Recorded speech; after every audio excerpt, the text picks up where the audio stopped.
নাপাক অবস্থায় বেশিক্ষণ থাকলে বা গোসলে দেরি করলে ফেরেশতারা কি সত্যি অভিশাপ দেয়? নাপাক ব্যক্তির প্রতিটি চুলের গোড়ায় শয়তান থাকে, এটি কতটা সত্যি? অপবিত্র অবস্থায় বেশিক্ষণ থাকলে কি কি ক্ষতি হয়? একজন মুসলমান হিসেবে এগুলো জানা আমাদের অবশ্যই প্রয়োজন, তাই ভিডিওটি শেষ পর্যন্ত দেখতে থাকুন। প্রিয় ভাই ও বোনেরা, আপনারা কি চান না যে আল্লাহ তাআলা আপনাকে ভালোবাসুন? পবিত্রতা অর্জনই যথেষ্ট কারণ আল্লাহর ভালোবাসা লাভের জন্য।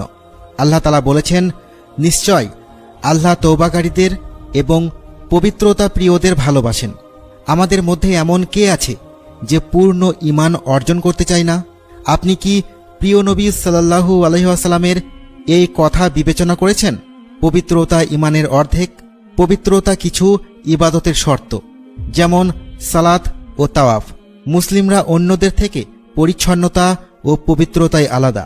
ইসলাম আমাদের পবিত্রতার নির্দেশ দিয়েছে এবং এটি বাধ্যতামূলক করেছে যেন আমরা আল্লাহ তাআলার ফরজকৃত ইবাদতগুলো যথাযথভাবে পালন করতে পারি।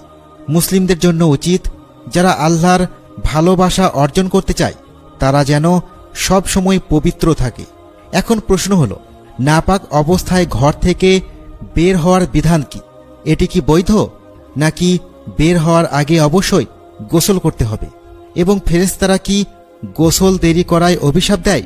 উলামারা বলেছেন, পুরুষ বা নারী যে কেউ নাপাক অবস্থায় গোসল না করেই ঘর থেকে বের হতে পারে, এতে কোনো সমস্যা নেই। এই বিষয়ে হাদিসে বর্ণিত হয়েছে।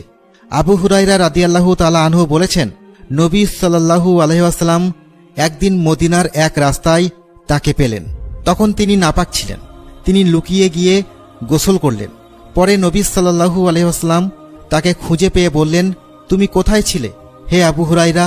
তিনি বললেন, ইয়া রাসূলুল্লাহ, আমি নাপাক অবস্থায় ছিলাম, তাই আপনার সঙ্গে বসতে সংকোচ বোধ করেছি।